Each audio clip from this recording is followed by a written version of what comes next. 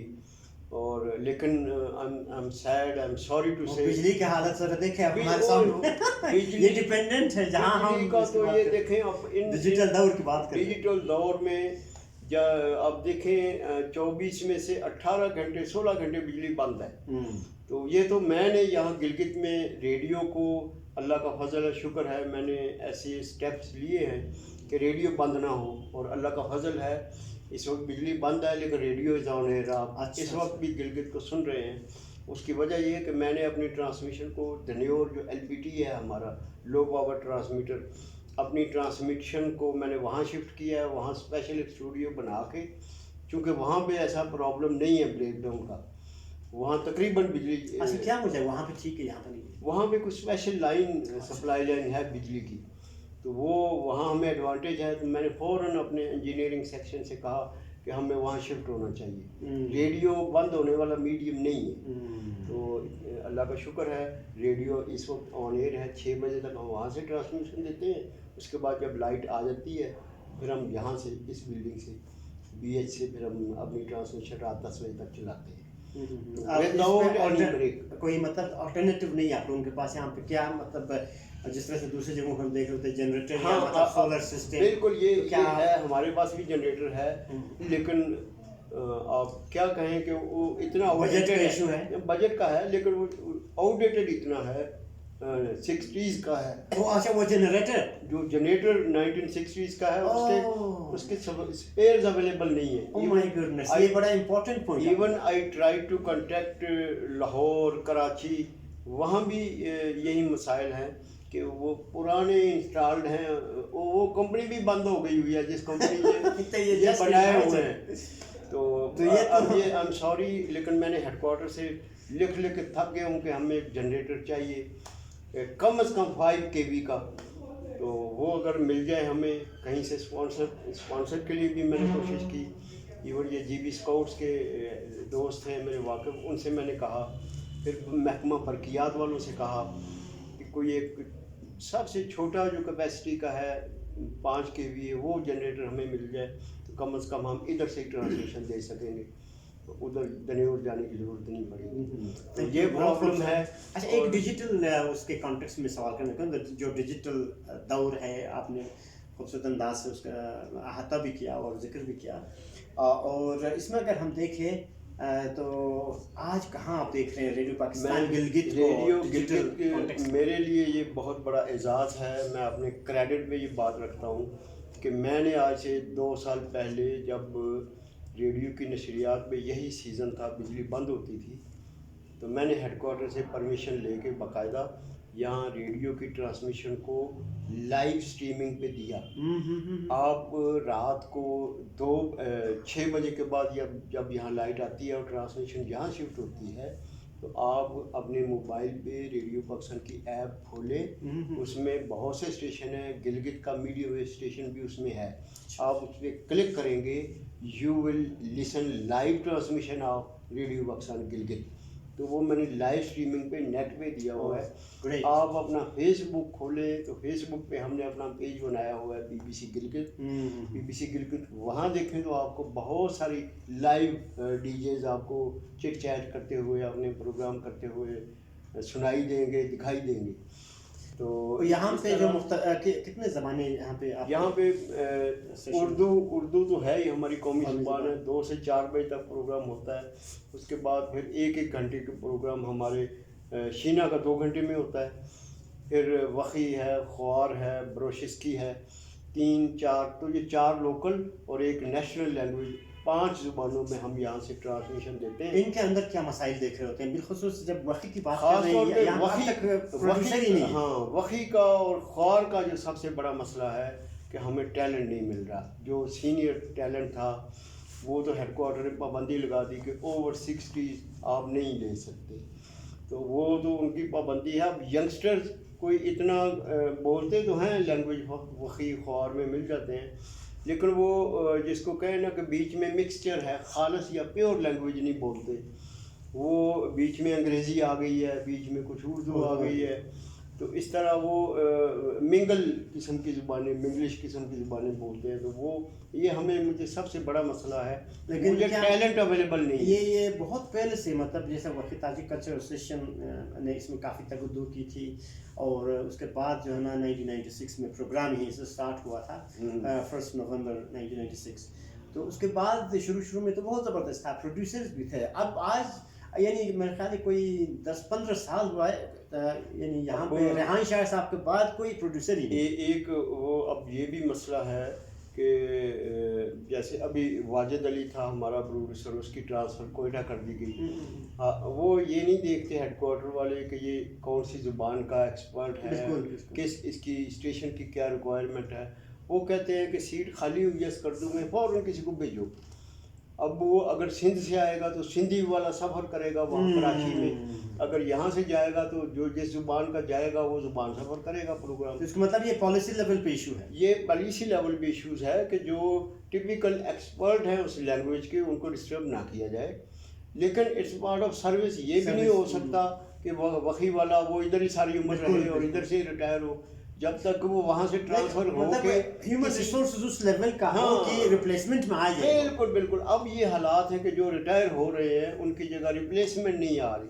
مثلا میری یہاں میں کنٹرولر ہوں, تو کل تک شام تک کسی کے کنٹرولر کے آرڈرز آ جانے چاہیے تھے, لیکن ابھی تک کوئی نہیں ہے. وہ میں یہیں جو پروگرام مینیجر ہیں عمر سہیل بسرا, انہیں کو چارج دے کے جا رہا ہوں. اچھا. آئی ایم ناٹ شیور کہ کوئی آئے گا یہاں یا نہیں آئے گا. اچھا, عامر سہیل بسرا صاحب جو ہے وہ پروگرام مینیجر ہیں. اچھا, میں سوچ رہا تھا نیچے سے ان کو بھیجا ہے انہوں نے. نہیں, یہ آپ کے جگہ پہ he is serving here in Gilgit for the last 5 years. وہ مجھ سے بھی پہلے کی یہاں اس کی پوسٹنگ ہے. تو میں سوچ رہا تھا شاید نا وہیں سے انہوں نے ایس ڈی بھیجا. نہیں. اچھا. تو اٹ از ایکسپیکٹڈ کہ کوئی میری جگہ اسی لیول کا کوئی بندہ آئے گا. یہ کس لیول پہ کس رینک کے ہوتے ہیں جب فائنل آپ یہ یہیں سے ریٹائر ہو؟ مثلا میں اگر کنٹرولر ہوں تو یہاں کنٹرولر کی سیٹ ہے, کنٹرولر لیول کا ہی آدمی آنا چاہیے. گریڈ کتنا کا؟ یہ اس کا یہ گورنمنٹ کے لیول کے اوپر دیکھیں, گورنمنٹ پے اسکیل کے حساب سے یہ 20واں بنتا ہے. 20واں. تو میں بھی اللہ کے فضل شکر کرم سے جو ہے 20ویں اسکیل سے ریٹائر ہوا ہوں. چلیے, تو بہت ساری باتیں ہیں محترم باجوہ صاحب. آپ نے بہت خوبصورتی کے ساتھ, بہت یعنی خوش اسلوبی اور ایک محبت و الفت کے ساتھ جس طرح سے آپ نے ہمارے ساتھ اپنے تجربات, اپنے سرگزشت کے کچھ جو نا وہ جو اسپیکٹس تھے, کچھ پہلو ہمارے ساتھ ایگلز ورلڈ میں آپ نے شیئر کیا. جتنے بھی آپ کے ہم جو نا تشکری کرے کم ہے. آخر میں ہمیں ضرور ایک سوال کرنے کے بعد اس کے ساتھ اس کے جواب اگر کائنڈلی دے کے پھر اپنا فائنل میسیج دے کے ہم اس کو وائنڈ اپ کر لیتے ہیں. ایک بشر شناسی یا انتھروپولوجی کے ایک ادنا سا اسٹوڈنٹ ہونے کے ناطے میں یہ جاننا چاہوں گا کہ جس طرح سے آپ کا نام باجوہ ہے, تو یہ باجوہ صاحب جو اپنا یہیں پہ بھی ہوتے تھے FCNA میں, اب اس وقت میرے خیال فوج کے بڑا ہے, تو ان کے ساتھ بھی آپ کا رشتہ ہے برادری میں یا؟ It's very interesting. آپ نے بہت اچھا سوال کیا ہے. میں نے کبھی اس کو پھیلایا نہیں ہے، نہیں، لیکن مزے کی بات یہ ہے کہ وی آر ٹاؤن میٹس. وہ جو قمر جاوید باجوہ ہیں ہمارے آرمی چیف، تو وہ اور میں ہم ایک ہی گاؤں ہے ہمارا، گکھڑ منڈی جو میں نے آپ کو کہا جہاں کی میری پیدائش ہے. تو وہ اور میں، وہ چھوٹا سا قصبہ ہے لیکن بڑے نام اس نے پیدا کیے ہیں. یہ مستنصر حسین طارق، وہ بھی اسی خطے کے ہیں. پھر یہ صدر پاکستان رہے ہیں، ابھی پچھلے دنوں انتقال ہوا رفیق احمد طارر. طارر وہ ہمارے علاقے سے تعلق رکھتے ہیں. پھر یہ سہیل احمد جو آج کل عزیزی کے نام سے بڑا مشہور ہے دنیا چینل نیٹ ورک کا. اس کے علاوہ اور بہت سی پہلوانوں کا شہر ہے، بڑے نام ہیں. بھولو پہلوان ہے، وہ بر صغیر کا عظیم، اس دور کا عظیم پہلوان تھے. پھر یہ ہاکی میں اور کرکٹ میں ہمارے قصبے کے بہت سے لوگ نیشنل لیول پہ گئے ہیں. اس قصبے نے بڑی بڑی شخصیات پیدا کی ہیں. بس نہیں، باجوہ تو ایک برادری ہے، وہ زیادہ تر آج کل سیالکوٹ کے علاقے میں خطے میں پائی جاتی ہے. یہ جٹ برادری کی سمجھے ایک برانچ ہے. اچھا بیسیکلی زمین کاشتکاری اور کھیتی باڑی اس فیلڈ سے ہیں. اور یہ ککھڑ قوم تھی جنہوں نے اس بر صغیر میں جب مغلوں نے اٹیک کیا، سکندر اعظم نے بھی، تو اس کے ساتھ اس قوم نے، گکھڑ قوم نے بڑی فائٹ کی اور ان کو بھگایا. بڑی بہادر قوم تھی. اسی لیے باجوہ مطلب سو کائنڈ آف یو. آخر میں اپنا اپنا میسج دے دیجیے گا، جو ہدایت آپ سننے والے، بالخصوص دیکھنے والے جوان، چاہے مرد ہو خواتین ہو، ان کو کیا پیغام؟ جوانوں کے لیے تو میں نے کہا ہے کہ کنسنٹریٹ آن یور اسٹڈیز، اس پہ ضرور. اس کے علاوہ ادھر ادھر آپ ایکٹیویٹیز رکھیں، لیکن مین آپ کا جو فوکس ہے وہ اسٹڈیز ہی ہونا چاہیے. ایکسل کریں، کسی ایک لائن میں جائیں. آج کل تو ہمارے زمانے میں اتنی فیلڈ آپشن نہیں ہوتے تھے، آج کل تو نوجوانوں کے لیے اتنے وہ فیلڈ آ گئے ہیں. انجینئرنگ میں اگر جائیں تو ہزار آپ کے پاس چوائسیز ہیں کہ ادھر جانا ہے ادھر جانا ہے. آئی ٹی میں ہیں تو اس میں بہت سارے چانسز ہیں. یہ تو ہو گیا اسٹوڈنٹس کے لیے. اس کے علاوہ جو خواتین ہیں ان کے لیے خاص طور پہ کہنا چاہوں گا کہ میڈیا، سوشل میڈیا تو ہے، لیکن یہ سرکاری میڈیا، ریڈیو پاکستان گلگت، اگر آپ کی آواز اچھی ہے، اگر آپ میں کانفیڈنس ہے، بولنا آتا ہے، آپ کو گریجویشن کی ڈگری پاس ہے، تو گھر پہ نہ بیٹھے آئیں. یہ مائک آپ کے حوالے، آپ بھی قوم سے مخاطب ہوں، گفتگو کریں. اور یہ فورم ایسا ہے ریڈیو کا، یہ اسٹیج ایسا ہے کہ یو ول انجوائے. آپ پروگرام پریزنٹ کریں گی اور لسنرز کا آپ کو رسپانس جب ملے گا، ان نون لسنرز، ان سین، وہ جو امیجنیشن میں ریڈیو کو سنتے ہیں. ایک ان کا جو کنسیپٹ ہوتا ہے کہ یہ جو بول رہا ہے اس کی شکل کیسی ہوگی، اس کا ہائٹ کیسے ہوگی، اس کی فزیک، اس کا لب و لہجہ. تو یہ سب کچھ، یہ جو ان سین ریلیشن شپ ہے، یہ میں کہتا ہوں کہ بہت ہی مضبوط ہے. اور میں نے ریڈیو کی نوکری میں یہ جو اس کا میں نے ایفیکٹ دیکھے ہیں، یہ بڑے مضبوط ہیں. میرے جو لسنر، ایک دلچسپ واقعہ سناؤ. ایک وہ لاہور میں تھا تو اس زمانے میں کیمرہ وہ ریل والا ہوتا تھا، جب 36 کی ریل پوری ہو جاتی تھی پھر اس کو ڈیولپ اور پرنٹ کرواتے تھے. تو میں ایک وہ گھر کی وہ تصویریں تھیں کچھ، تو کیمرے سے نکال کے میں گیا مارکیٹ اور ایک دکان پہ. میں نے کہا یار یہ ڈیولپ کرنی ہے، تو اس کا مجھے کم از کم بتاؤ کب ملیں گی اور کتنے پیسے ہیں. وہ رکھ لی اس نے، پیسے بتائے اور اینڈ پہ کہتے ہیں سر نام شام بتا دیں. وہ میں نے اپنا نام بتایا، محمد جاوید باجوہ. کہتے سر آپ ریڈیو کے تو نہیں ہیں؟ ریڈیو پاکستان FM، آپ کا نام تو ہم روز سنتے ہیں. میں نے کہا کول ڈاؤن یار، آپ ایکسائٹ نہ ہو، میں واقعی وہی ہوں. کہتا نہیں سر، یہ آپ لکھ لیں گے آج یہ فلم، اور اس کے علاوہ بھی جتنی فلمیں آپ لے کے آئیں گے آپ کو فری آف کاسٹ میں بنا دیں گے. تو یہ آئی واز اسٹنڈ کہ یار اتنی پاپولیرٹی ہے ہماری. ٹی وی پہ تو چہرے نظر آتے ہیں اور لوگ پہچان جاتے ہیں نا کہ یہ ٹی وی میں ہے، یہ کون ہے، یہ کون ہے. ریڈیو میں صرف آواز کی وجہ سے آپ کی شناخت بنتی ہے. کوئی چیلنج آپ دیکھ رہے ہوتے ہیں کمپیریٹیولی آج کے دور میں، اگر دیکھیں ریڈیو اسٹیشنز آواز پہ اور جو سوشل میڈیا میں، یا مطلب جو مین اسٹریم میڈیا میں ٹیلیویژنز ہے یا چینلز مختلف یوٹیوب کے، یا مطلب جو بھی ریڈیو ہو. میں تو آخری جملہ جو بولنے لگا ہوں نا، آپ کو مزہ آئے گا. If I I am given another chance to serve anywhere, I will again choose Radio Pakistan as producer. Okay. یہ جو چارم ہے اس میں, یہ جو امیجنیشن کو آپ پروڈیوس کرتے ہیں, مثلا آپ نے ایک جنگ دکھانی ہے پرانے زمانے کی, تو وہ جو ہم چمچے اور کپ ایک لے کے اس کا تلوار زنی کا, شمشیر زنی کا ہم وہ دکھاتے ہیں ساؤنڈ ایفیکٹ, اور دریا کے کنارے پانی جو ان کی دریا کی آواز ہے وہ ہم ایک گلاس سے پانی لے کے اور نیچے گرا کے اس کا افیکٹ پیدا کرتے ہیں. یہ سارا آپ کا سوچ ہے, آپ کی ویژوالائزیشن ہے. صحیح. تو یہ امیجنری ورڈز کو جو آپ ریئل بنانے کی کوشش کر کے لوگوں کو دکھاتے ہیں, یقین جانے یہ وخی اور شینا اور خوار میں آج کل بھی لوگ ہمیں کہتے ہیں یار وہ ڈرامے ہمیں سننے ہیں, وخی والا ڈرامہ چلائیں, شینا والا چلائیں. آج بھی وہ سنتے ہوئے ڈرامہ سنتے اس میں گم ہو جاتے ہیں. صحیح. تو وہ جو اٹیچمنٹ ہے نا ایک لسنرز کی اور ریڈیو پروڈیوسر کی, اس کی پروڈکشن کی, اس میں جو چارم ہے نا وہ ویڈیو میں نہیں ہے. آئی ایم سوری کہ ویڈیو والے مائنڈ نہ کریں, لیکن جو آڈیو میں چارم ہے, مجھے یاد ہے کہ وہ جو خطوط آتے تھے نا ان میں وہ ہماری ایک اناؤنسر ہوتی تھی یاسمین طاہر لاہور میں, ان کی تصویریں بنا کے بھیجا کرتے تھے امیجنری, اور وہ ہم یاسمین کو دکھاتے تھے اور کہتی تھی وہ اس نے مجھے کہیں دیکھا ہے. یہ دیکھ کے بنائے بغیر نہیں ہو سکتے. ایک کیا کہیں گے, ایک تھرسٹ رہتی تھی. ہاں, ایک تشنگی, ایک دوسرے ملنے کے حوالے سے. ایک اور واقعہ آپ کو سنوں, سیالکوٹ میں تھا تو ایک لڑکی کو انٹروڈیوس کیا میں نے, ایک نئی وائس, اس کو بڑے نا 8-10 دن میں نے سکھایا, ایسے بولنا ہے, یہ طریقہ ہے, یہ الفاظ ہیں. اب اس کے لیے نا اوپننگ اور کلوزنگ جو سائن ٹیون ہے نا, اس کی میں نے کہا کہ ایک یونیک ہونی چاہیے. مطلب آپ وہ سائن ٹیون آئے آن ایئر اور لسنرز کو پتہ چل جائے کہ اب فلاں ڈی جے آ گئی ہے, آنے والی ہے. تو بڑا سوچ کے اس نے کہا کہ یہ ٹھیک ہے. ہم نے سنی بڑی آئٹمز, میوزک آئٹم سنے, اس میں سے کچھ پیسز نکالے. میں نے کہا ایک دم میرے خیال آیا ذہن میں, میں نے کہا نہیں یار چھوڑو یہ میوزک, یہ آرٹیفیشل ہے. چوڑیاں پہنی ہوئی ہیں آپ نے, اس نے کہتی ہیں. میں نے کہا اس کو ذرا چھنکاؤ, بازو ہلاؤ, اپنا ہاتھ ہلاؤ. وہ جب مائکرو فون کے سامنے اس نے ہلایا نا تو وہ جو ساؤنڈ آیا وہ سنا, میں نے کہا this is the first one, this is selected.